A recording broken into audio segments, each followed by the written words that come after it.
नमस्कार, मैं हूं सौरभ द्विवेदी।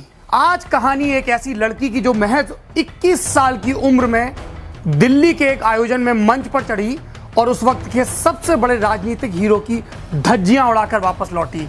कहानी एक ऐसी लड़की की जो लगातार 3 लोकसभा चुनाव हारी और इसके बावजूद अपने मिशन से डिगी नहीं।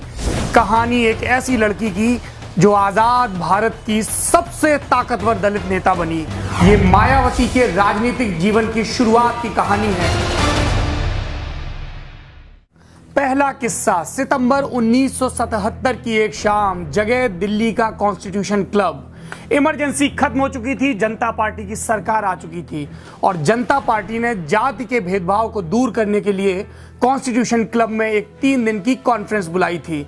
इस कॉन्फ्रेंस का स्टार अट्रैक्शन थे जायंट किलर, उस वक्त के सबसे बड़े राजनीतिक हीरो राजनारायण, जो 1971 में रायबरेली से इंदिरा गांधी के खिलाफ चुनाव लड़े थे और उन्हीं की रिट के चलते इलाहाबाद हाईकोर्ट ने इंदिरा गांधी का निर्वाचन रद्द कर दिया था। राजनारायण, जिन्होंने 1977 में इंदिरा गांधी को उसी रायबरेली में 55,000 से भी ज्यादा वोटों से चुनाव हराया था। राजनारायण मोरारजी देसाई सरकार में स्वास्थ्य मंत्री थे। वो मंच पर आए और दलितों के हितों के बारे में तमाम बातें कहने लगे, लेकिन राजनारायण ने एक बहुत बड़ी गलती कर दी। वो बार बार दलितों के लिए हरिजन शब्द का इस्तेमाल कर रहे थे। मंच पर और सामने जनसमूह में तमाम दलित नेता बैठे हुए थे, किसी ने उफ तक नहीं की।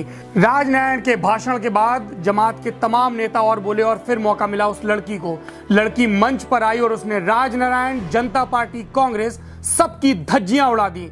उसने कहा कि ये समाजवादी नेता अपने आप को बहुत बड़ा खुद मुख्तार समझते हैं, लेकिन इन्हें ये तक नहीं पता कि दलितों के लिए हरिजन शब्द का इस्तेमाल करना भी एक किस्म का अपमान है। उस लड़की का नाम था मायावती ये भी बोली कि हमारे भगवान बाबा साहेब अम्बेडकर ने भी कभी हरिजन शब्द का इस्तेमाल नहीं किया। उन्होंने संविधान बनाया और उसमें भी हमारे लिए शेड्यूल्ड कास्ट यानी कि अनुसूचित जाति शब्द का इस्तेमाल किया। तो फिर राजनारायण की हिम्मत कैसे हुई हमारे लिए शब्द इस्तेमाल करने की। मायावती का यह कहना था कि सामने बैठी भीड़ में नए सिरे से जोश जाग गया। राजनारायण मुर्दाबाद, जनता पार्टी मुर्दाबाद के नारे लगने लगे।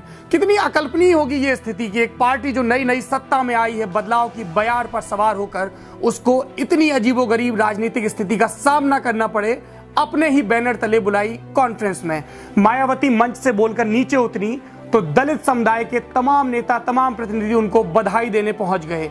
इसमें एक संगठन था बामसेफ, काशीराम का स्थापित किया हुआ संगठन, जिसको दिल्ली में जड़ें जमाए अभी सिर्फ 1 साल हुआ था। उसके नेताओं की मायावती पर नजर जम गई और खबर काशीराम तक पहुंची। दिसंबर 1977 की एक शाम, इंडियन पोस्ट ऑफिस डिपार्टमेंट के एक तृतीय श्रेणी के कर्मचारी प्रभुदास के घर में रात की तैयारी हो चुकी थी। ज्यादातर बच्चे प्रभुदास और उनकी पत्नी सोने की तैयारियों में लगे थे, एक शख्स को छोड़कर, और वो थी प्रभुदास की बड़ी बेटी मायावती, जो दिन में स्कूल टीचरी करती थी, शाम को लॉ की क्लास अटेंड करती थी और रात के वक्त खाना खाने के बाद IAS के एग्जाम की तैयारी किया करती थी। मायावती ने अभी पढ़ाई शुरू ही की थी कि दरवाजे पर दस्तक हुई। घर वाले चौंक गए क्योंकि अमूमन कोई भी रिश्तेदार इतनी रात में घर नहीं आता था। दरवाजा खोला तो सामने बामसेफ के एक दलित नेता खड़े थे। मायावती उन दिनों बामसेफ के दलित स्टडी सर्कल में सक्रिय रहने लगी थी, इसलिए उन नेताजी को पहचानती थी। उनके साथ एक अधेड़ उम्र का शख्स खड़ा था, मुड़े तोड़े कपड़े पहने और गले में मफलर लपेटे। ये काशीराम थे। जैसे ही घर वालों को पता चला कि उनके यहाँ काशीराम आए हैं, सब में उत्साह दौड़ गया। काशीराम भीतर आए और घर के मुखिया प्रभुदास की तरफ देखा भी नहीं, सीधे मायावती से मुखातिब हुए। बोले, बहुत पढ़ाई कर रही हो, इतना पढ़कर क्या करोगी। मायावती को बहुत अच्छा लगा कि दलितों का उभरता हुआ नेता सीधे उन्हें तवज्जो देते हुए बात कर रहा है। वो बोली, काशीराम जी, मैं IAS बनना चाहती हूँ ताकि अपने समाज के लोगों का भला कर सकूं। काशीराम ने जवाब दिया, तुम गलत सोच रही हो। समाज के कितने अधिकारी बने मगर क्या भला हुआ, क्योंकि उन अधिकारियों को भी नेताओं की हाँ में हाँ मिलानी पड़ती है, उनके हुक्म की तामील करनी पड़ती है। तुम मेरे साथ चलो, इस मिशन का हिस्सा बनो। मैं तुम्हें उस जगह पहुंचा दूंगा कि दर्जनों कलेक्टर अपनी फाइलों पर दस्तखत करवाने के लिए तुम्हारे सामने हाथ बांधे खड़े होंगे। मायावती को यह बात चुभ गई, लग गई।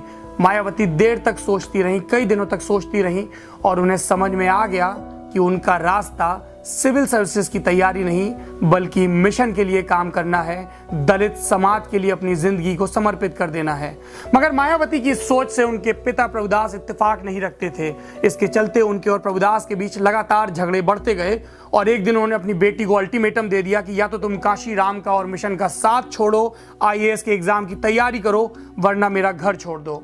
मायावती को इस दिन का अंदेशा था, इसलिए वो अपनी टीचरी की नौकरी से कुछ कुछ पैसे बचा कर रखती थी। वो तैश में खड़ी हुई, बोली तो फिर मैं घर छोड़ती हूँ। उन्होंने अपनी जमा पूंजी रखी, कुछ कपड़े रखे और पहुंच गई करोल बाग के बामसेफ दफ्तर। उस दिन के बाद से मायावती ने पलट कर पीछे नहीं देखा। काशी राम पंजाब के एक दलित परिवार में पैदा हुआ व्यक्ति जो सेंट्रल गवर्नमेंट की नौकरी करते करते महाराष्ट्र पहुंच गया और वहां पर वो अंबेडकरवादी दलित चेतना से लैस हुआ, लेकिन उसको अपनी राजनीति की जड़ें जमाने के लिए वापस दिल्ली लौटना पड़ा। क्यों? क्योंकि दिल्ली के पास में पंजाब था जो उसकी जमीन थी, जहां पर उसकी बिरादरी के लोग थे, और दिल्ली से सटा हुआ उत्तर प्रदेश था जहां पर दलित समुदाय सबसे ज्यादा था। इसके बावजूद काशीराम की राजनीति में एक बड़ी अड़चन थी, वो ये कि जिस यूपी में वो अपने मिशन का विस्तार चाहते थे, वहां पर कोई भी उनको ये कहकर खारिज कर सकता था कि ये तो पंजाबी हैं, हमारी तकलीफें कितना समझेंगे। और इसलिए काशीराम को एक ऐसे शख्स की, एक ऐसे युवा आइकन की जरूरत थी जिसको आगे करके वो दलितों में चेतना पैदा कर सके। और इस काम के लिए सबसे ज्यादा संभावनाएं उन्हें नजर आई तीखा बोलने वाली, अंबेडकरवादी चेतना से लैस और तमाम सवर्णों को ठेंगा दिखाने वाली मायावती में। मायावती काशीराम के साथ जुड़ी, 1984 में बहुजन समाज पार्टी बनी तो मायावती चुनाव लड़ी यूपी के कैराना से, तीसरे नंबर पर रही, 44,000 वोट मिले। मायावती और काशीराम रुके नहीं, 85 में बाई इलेक्शन हुए बिजनौर में, मायावती फिर चुनाव लड़ी, फिर हारी। 87 में हरिद्वार में बाई इलेक्शन हुए, फिर चुनाव लड़ी, फिर हारी। लगातार 3 हारों के बावजूद बीएसपी, मायावती और काशीराम के हौसलों में कमी नहीं आई थी और इसका इनाम मिला उन्हें अगले 2 साल में। 1989 में लोकसभा के चुनाव हुए, पूरे यूपी में वीपी सिंह की लहर थी, बोफोर्स घोटाले का दौर चल रहा था, राजीव गांधी हाय हाय के नारे लग रहे थे। लेकिन बिजनौर की सीट पर जो चुनाव जीती वो मायावती थी, बहुजन समाज पार्टी की पहली सांसद, 9,000 वोटों से लोकसभा में पहुंची और उसके बाद का इतिहास पूरा देश जानता है। मैं मायावती सत्य निष्ठा से प्रतिज्ञान करती हूँ कि मैं विधि द्वारा स्थापित भारत के संविधान के प्रति सच्ची श्रद्धा और निष्ठा रखूंगी।